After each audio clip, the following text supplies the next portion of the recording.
Hello everybody, this is Alex from Hardcorian Guides, bringing you my guide for Ninja Gaiden Sigma 2 on Master Ninja difficulty. Today we're doing Chapter 14. I don't remember the name, I'm sorry. It's called A Tempered Gravestone. Duh, of course. I know, like, Chapter 17, I think it's Poison Blood. Like, I know that one pretty well, because, well, I don't know, just one of those things that just, rolls right out the tongue, I guess. So, we're actually finally back in the Hayabusa village, and this is another kind of chapter that I sort of like, because, I mean, I like the Hayabusa stuff, personally, the village stuff. I've always been kind of a fan of it. Mainly because, like, any sort of, like, callback to Ninja Gaiden 1 is always kind of cool for me, personally. Except when they do it in 3, where they make the Hayabusa village, or whatever village you go to, kind of a shit, because they make it a walk and talk. But other than that, you come up here, you gotta fight like 3 dogs. These things aren't too incredibly powerful, considering the fact that we now have a level 4 dragon sword. I don't remember if we got that earlier than this chapter, but I think we get it in this one. It's either this one or it's earlier than that. I'm pretty sure it's this one. So yeah, now we have a level 4 dragon sword. You can tell because A, it's glowing purplish, and B, there's a dragon stone on the very bottom of it, just like with Ninja Gaiden 1. So, yes, now we're gonna do a ton more damage to them. I've never not had a level 4 dragon sword before at this point in time, so I don't know what happens if you have like maybe level 1 or level 2. I assume at the very least it probably upgrades it to like 1 extra level, if not maybe like full level 4. I have no idea, but I don't really want to test that theory. Anyway, so next up is dogs. Really, UTs aren't really great here, but the Zuna, I don't know what it's called, but I know there's like guillotine throw, but for me, I always call it guillotine drop, because like it's not like the Zuna drop, but you're doing like a, I don't know, it just looks like it's a guillotine, I don't know, it just looks like that would be what it sounds like. If you get overwhelmed by these guys, just run back here near the safe spot, and that's a pretty decent place to go to, and just, do the, launch them in the air, and then while they're in the air, do like, nothing but, light attacks, and knock them back on the ground, and there you go, that takes care of those dogs. If it gets too bad, you could always just Inferno, but they're not really that bad, because by this point in time, if you've been upgrading your Dragon Sword, you should have at least a level 4, so that way you can do a shit ton more damage. And it's actually pretty clean damage. Like, it's noticeable damage, too, which is nice. You definitely see it and feel it. But yeah, for the most part, that's about it until we get down here. And next up, we have the Tangu Brothers fight. So there's a couple ways of doing this. You could either A, full charge UT with like Enma's Fang or something. But for me personally, I recommend going for A, Piercing Void stuff. If you can get them lined up, go for Piercing Void. If you struggle with getting lined up like I do, then don't bother with Piercing Void, but instead go with like just Inferno, so that way you can hit both of them at the same time. And the trick with this is, well, getting rid of the red Tangu brother first is probably a good idea because he's got lower health. So the trick with these assholes is pretty simple. For whatever they do Nimpo, they don't do very much damage. You can just run kind of like far back and void it. Do what you sort of did like before with Momoji, but this time just dodge to like the left, which is kind of hard because I do get hit quite often. So basically just, block, dodge backward, and then like once the final hit goes through, then dodge to like the left. Basically you want to get behind them and go for a triangle combo. Because as you can see there, even though I missed the second shot, I still followed up with like more hits on him and eventually killed him. So this will be the first time we can finally officially kill the first Tangu brother. So blue one is down, and next up is the red one, and he won't be showing up until like chapter 16 or 17 or something like that. Good lord, we're like what, in chapter 14 now? We only have like this one and 3 more to go. So I plan on getting all these done, getting them rendered and uploaded today and tomorrow as fast as I possibly can. So by the time that all this stuff should be done, it should be done by tomorrow, which is Friday, April 22nd. And that's only like 5 days left until my birthday, so that's pretty cool. Alright, next up is the double Arachnids. So here's what I recommend. Also, you can block those piercing wind shots. Yeah, you can block those. I recommend not doing it, just avoid it outright just in case. But for what I do here is I whip the Lunar Staff, and I go for a couple of nice, lunar drop attacks. Nothing special. But you want to run up these stairs so that way you can avoid having them be so out in the open. And the trick with these stairs is you want to get them at least positioned to where you can use a Piercing Void to go through them. If you know what I'm saying. Make sure you're actually aiming with it too. Because the Piercing Void level 3 does a ton of damage. Even just level 2 does quite a bit of damage to them. But yeah, I just waste all my Nympho. There's a market shop coming up, so it's not a big deal. So there you go. There's one down. And once you've used up all your Nympho, if you don't have any, then just stick with using the lunar stuff. And just, by the way, make sure you're at least on the stairs above them. You don't want to be below them on the stairs, because when you're below them on the stairs, they have a tendency to be able to grab you better and just hit you better and do more heavy attacks, because they have another attack that's not really a grab, but it's a heavy attack that actually punches you to the wall and knocks you clean out. Come back here, grab the, what was it, Jinzo statue head, I think it was, and that should unlock us pretty much just nothing. I mean, I think it might have been a crystal skull originally, I don't remember, but for, at least in my gameplay, they don't. Also, if you want, save your game, because once you come in here, you have to fight these assholes. And yeah, these guys basically show up every time. You can just lead them out here, or you could kill them in there, one of the two. It doesn't really matter. Do what you normally do, these guys. Like, I feel like at this point in time, most people who've actually gotten to this chapter are probably most likely well versed with how to deal with enemies like this. Like, if you're following the guide, that is. Like, if you're sticking with the guide and you need actual help, then by now you're probably used to these guys. So they shouldn't be too much of a struggle. If they are, a Zuna drop. Or run back, run behind these walls right here to this doorway, or just run past any corner specifically, charge UT, let it rip, watch them die. Especially red UTs, which always nice and helpful. Speaking of nice and helpful, at least they give you money here, so that way if you don't have any, you can buy these. But at this point in time, like I said, if you've been playing, relatively well, and you've been getting as many UTs as possible, then by now you probably should have just tons of money. The game just, for the most part, at least halfway through, like I mentioned in like the earlier chapters, like I think I might have mentioned like chapter 1 or 2 or something, where at some point in time, like early game money is kind of a little bit more scarce. But, like, late game money is just ridiculous, like, compounded amount of money. Because at this point in time, like, you've been building up to this, and you should have plenty of money to deal with whatever you need to. Now, granted, if you don't want to buy, like, if you're missing an herb, like just an herb by itself, there is an herb on the body in this area. So you can go grab that if you wanted. Yeah, I think normally that's probably just a crystal skull, if I had to guess. Because, like, in the original game, you get a Life of the Gods, but now you just get... well, that. So yeah, there's a herb of spiritual essence. So if you didn't use it, or if you want to use it after this fight, go ahead. So starting off, save the game, and then after that, just charge UT once you get across, like, halfway through the bridge. Knock out a couple of the red spiders. Make at least, like, I normally always say, like, go for the kunai, the claw ones first. But for this fight in particular, there's only like 2 reds. Just make sure you at least de-limb them. And then then you can focus fire on the claw guy. But red Spider Clan ninjas aren't really like hard. At this point in time, they're pretty much just, because like with level 4 Dragon Sword, they've been lessened to pretty much just what White Spider Clan ninjas do, and that's just being weak fodder crap that can't really do much of anything besides sometimes do one scary attack, which is a grab. But that's with everybody, so that's just how it goes. But yeah, for the most part, they've been just pretty much just lessened to just weaker enemies. Except for the new explosive kunai guys with claws. Because now the Black Spider Clan has essentially been upgraded to like the purple gray-ish Spider Clan guys. Let's just call them purple, or gray, I can't decide. I don't know which color is more prominent on them. I want to say purple. That doesn't matter. We can stick with claws. That should be hopefully enough. Let's see.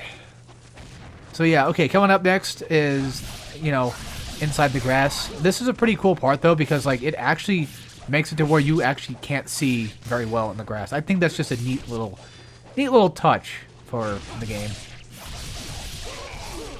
And, no surprise, I'm just going to be going for UTs. If things get that scary, if the claw guy gives you that much trouble, a Zuna drop. That's always the go-to attack, is a Zuna drop, which I know I don't do it very often in this game, but you can. Also, on that this little shed thing back here, I call it a shed, listen to me.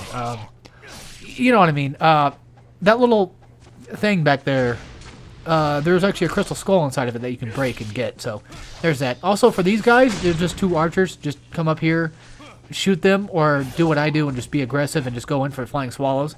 Because as soon as you be aggressive, like, they're not going to be shooting you anymore. They're just going to be going for attacks, and those can be blocked. I mean, yeah, I think arrows can be blocked too, but I'd rather just, you know, not have them spam arrows constantly so I can at least move and then attack them. You know what I'm saying? So there's that. All right. And then, you know, same thing before. Waste these guys, but do be careful. Because in the distance, there's actually a de-legged claw Spider Clan guy. And the thing is, with, of course, like I've mentioned before in the past, de-limbed enemies seem to have... Well, I feel like it's true, where like they just seem to want to try to grab you more often. If you want to make sure you don't get grabbed by this asshole in particular, just jump toward him and either shoot him with bow or just throw shurikens. I recommend just doing shurikens because it's just quicker and faster. But bow will eventually kill him, but, you know, you can just OT and get it off that way. Again, windmill technique works wonders against some enemies most of the time. Especially, like, during mid-combo. So, if you're going for attacks, and then you finish an attack, you can always just go for the windmill technique just to throw the guy. Just see if you get, like, a kill, or maybe even, like, an OT out of it. But yeah, there's a second one there too. You want to be very careful of those guys because they've grabbed me a couple of times. Mainly because like you just can't see them in the grass. But as long as you know that they're there, they're really not much of a problem because, well, one, they don't have legs. So, you know, they're dead.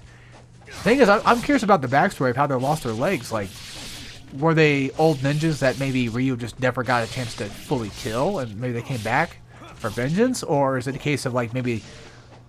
the Spider Clan themselves maybe did it, you know, and chopped them off? Or maybe they just are unfortunately, you know, born that way? I don't know. Like, it's one of those things of like, who the hell knows what happened to his leg? Yeah, and there's like 3 of them too. So my guess is, I doubt that they were probably at all, you know, not born without legs. I feel like most likely they probably got them chopped off somehow. Considering the fact that they're being used for fighting. So it could be a case of like, oh, maybe they came back after Ryu maybe chopped up a leg or so, or 2. Anyway, come up here, spawn the enemies, run back just a little bit, and then charge UT. Also, I do want to stress that I wasn't trying to be mean. I'm not trying to be offensive or mean. I'm just trying to say like I'm actually curious why. I mean, for a gameplay standpoint, I can see it because like they're in the grass, you can't see them. They're low on the ground. You know, what other way to do that at a gameplay stance than just to cut off a leg or 2? But lore-wise, you know, I'm curious. Anyway, after you kill off those guys, you get your 5th, well, actually your technical 2nd Nimpo key charge. I don't know if there's any more than just that. I've only ever found just the 2, so. You know, I'm not sure if you can go any higher. I assume probably not. I feel like 5 is probably, well, good enough. Because, I mean, like, Nimpo is relatively powerful in this game anyway, so, like, having 5 is pretty ridiculous when you think about it. Get a nice little grain. You can either save it, because there's another fight coming up, and this fight is going to spawn mages. So, once you walk out this doorway, a mage will spawn. You can either just go for a running slash, maybe get a D-limb off him that way, or do what I do, run back inside, and go for UT, so that way you get D-limbs that way instead. And you get iframes out of it, so why not?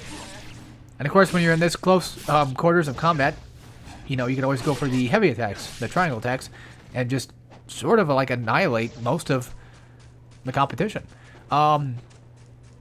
Real quick, I don't know why I bothered jumping down here, but you don't have to jump down here but if you don't want to, because the only items that are down here, like not this area specifically, but I'll show it off. I think I did it on purpose. Well, that, and I just kind of want to make sure if there's nothing else in there. First of all, there's this guy. So, shoot him with a bow. Easy enough. If you come into here, there's actually a crystal skull. So, for those that are looking for them, there you go. We'll jump back up, or basically climb back up. And then, we're going to be fighting a couple more ninjas that are going to spawn. But, you can always jump down like that well. To, if you already have the crystal skull, you don't want to come down here and do all this crap. You can just jump down the well and just grab the life from the gods. But yeah, there's a life down here. And I think, at this point, I think I actually have every item so far. because we get the I think the last final health upgrade in like the next chapter or two. So yeah, now more ninjas are gonna spawn. Easy, quick D-limbs. Thankfully, level 4 Dragon Sword works wonders. They're gonna spawn like a couple at first, and then they're gonna spawn a couple more. I don't think they spawn after each other. I think they just all spawn at once, and they probably just start running this way. So, you know, take them out like you do, and then come over here on the body, and you get a Life of the Gods. So there you go. If you didn't want to deal with those guys, you could have just dropped down and then grabbed the life and then run. However, I think even if you do drop down, I believe that they still spawn regardless. But for the most part, yeah. Still, though, if they do spawn, deal with them, because what will happen is they'll actually knock you off the rope, and you don't want that to happen. You know, you'll fall down. You won't die, but you'll fall down, have to make your way back up. And who wants to platform Ninja Gaiden 2, right? Ninja Gaiden 2 wasn't made for platforming. It's like Kingdom Hearts 2, where it was mostly made for, like, the actual, you know, gameplay element of just, like, beating crap up. Which is why I like Kingdom Hearts 2 a lot. And then, like, Kingdom Hearts 1 is kind of like Ninja Gaiden 1, where it's more so heavily based on, like, platforming and... Well, I mean, Ninja Gaiden 1 isn't really that heavy based on platforming. He's with Kingdom Hearts, but you get what I'm saying. Enchanted Memories is like the game for DS, for Ninja Gaiden. Forget what it's called, like Dragon something. I always forget the name of it. I actually rented it back when I was like 15 or 16 or something. Well, no, I think it was 14 at the time, because that's where my dad lived, in like the really old ass house. I think it was probably like 14 or 15. Yeah. Something like that. Yeah, because I was getting my permit at the time, yeah. But yeah, I rented it from like, I think Blockbuster existed even back then. At the time. Either way, I rented it, and I remember thinking like, oh, I don't like this game. The DS one, I mean. And I was kind of dumb, because I want it now. I seen it at another vintage store that I could go to that sells games and shit. But I don't know if it's still there or not. By vintage store, I basically just mean, of course, vintage stock for those that are curious. But yeah, I go there every once in a while and check out what's there, I guess. Alright, so starting off, you just want to use the MS Fang and then go for a couple of good UTs. And of course, you know, get the D-limbs and what have you. But yeah, real quick, I just want to say, like, real fast, that the DS game it's fine. It's just, at the time, I was dumb. And you had to use a stylus to move. It was weird. So, I wasn't really used to it. At least I rented it. But yeah, if you come over here, you can grab a grain. Nothing special, but like, if you absolutely need the healing, and if you don't have it, then go for it. Also, you can't come back here for this marketplace. So, go ahead, buy a talisman, just in case. Mainly because of either A, the Tangu fight, or B, just any fight along the way to the Tangu fight. Because you have to fight like a good couple of waves of enemies, and having a talisman on hand at least somewhat protects you from the potential, you know, death. So, that helps, at least a little bit. Having MS Fang for most of this is going to be nifty too, because I just think it's just a really good weapon for it. Because at least, you know, you get a good group of enemies killed, and it's a nice AoE. I mean, yeah, sure, level 4 Dragon Sword does like 3 UTs in once, but you also have the chance of just completely missing your UT. Whereas MS Fang is just, once you do it, you're going. Like, once it's active, it's gone. You know what I mean? Like, it's not gonna stop. So, that's what I like about MS Fang, and that's why I use it so often. Because, like, with Dragon Sword, you end up sometimes, you know, getting cut off, basically. Like an alcoholic at a bar that just won't stop. You eventually just get cut off and get kicked out. And you don't want to get kicked in this game, because you'll probably die. So, yeah. Waste these guys away, just like normal. And then eventually we're going to have to make our way to the other end of this area and fight another big wave. You know what's kind of sad, though, is I remember distinctly that, especially on the cover, and you see my thumbnails, that there's the graveyard of sorts. You know, where, like, ninjas, you know, had, you know, fought, or not just ninjas in general, but you know what I mean, like, where they fought and they died, they put their swords down for the, you know, the Gravestone type thing, and I think this is supposed to be it. Where, like, the battle, like, yeah, around here, I think it was, like, where the battle takes place, and I remember thinking, like, oh, that's so cool, though, because you know, speaking of Kingdom Hearts, it's kind of like the Keyblade Graveyard, you know, so to speak, where it's just really neat how, I don't know, it's just a neat thing. But then, like, when you actually get here, well, for one, you don't really look at it very much, and two, it's not really that big of a spectacle as I thought it was going to be when I originally played this game. I was like, oh, okay, that's... I don't know, it just felt like it'd be a prominent place, you know, like a big battle would take place. Like, I don't know, like a really big boss fight or something, but no, it's just mostly just horde mode and everything. That's roughly about it. I don't know, maybe I'm thinking too much into it. Besides, I kind of have tunnel vision anyway, considering the fact that I'm mostly just focusing on fighting these assholes off and not really trying to pay attention to the scenery that much. But yeah, do what you did before. Endless Fang, UT, you know, D-Lim, OT, rinse, repeat. There is a Life of the Gods in this area, but it's actually not in the chest. So I thought it was originally, but no, the chest actually drops Blue Orb Essence, and the Life of the Gods is actually on a body on somebody on the right side of this arena. So, like, as soon as you enter, you hug the right side wall, and then you make your way up, and you'll find a body, and I'll have your last Life of the Gods. At least it should be your last one, if you haven't already gotten most of them by now. There's actually really not that many Life of the Gods, or even, like, Lives of the Thousand Gods. I think you get, like, maybe 2 full health upgrades with Life of the Gods, I think. I don't remember. Because, like, there's really not that much. I mean, there's a lot to get before you get an upgrade, but there's not that much in terms of... Okay, maybe it's either this room or the next one. One of these rooms has, like, a blue essence chest, and the other one doesn't. So, as soon as the Tangu Brothers spawns... Oh, by the way, I do die and lose my talisman on this fight, because I'm kind of dumb. As soon as the Tangu Brothers spawns, you want to be very careful with this fight. Like, if you're confident with fighting him, then fine, so be it. But for me personally, I'd recommend just going for UTs with the Endless Fang. And not really worrying about, like, trying to, like, you know, Dragon Sword his ass or anything. Because the key here is, what I'm doing is, I'm getting far back, and you see that damage? Yeah, it's ridiculous. I'm getting far back because he'll have to actually start to kind of, like, dash upward. If you're too close to him, he'll try to go for, like, maybe a grab, or, like, maybe he'll throw kunais at you. So you want to get at least a good distance away, at least a good couple of jumping distance away from him, so that way you can get at least a good red charge. And then after that, dead. Easy. So there's really no need to fight him, you know, honorably at this point, because they're dicks and they won't stop coming. So there you go, Life of the Gods, and that is, I think, my final health upgrade. That should be everything. And as far as I'm aware, that's the last Nimpo upgrade. At least the last one I'm going to get. I don't think you can get any more after this. Especially with Jewel of the Demon Seals. I don't know if there's any more. But anyway, after all that, we finally get a checkpoint. And we can now take Genshin on once again for like the 3rd time. And this is not even the final time either. Yeah, you have to fight him once again. So, just do what you normally do with Genshin, where you just use the Lunar Staff, whip his ass, and he's nothing. I don't know why I bother with Piercing Void, because it doesn't do shit. Like, every once in a while, you can probably get a Nimpo attack on him, but for the most part, it doesn't really work. So yeah, just Lunar Drop. Lunar Drop, listen to me.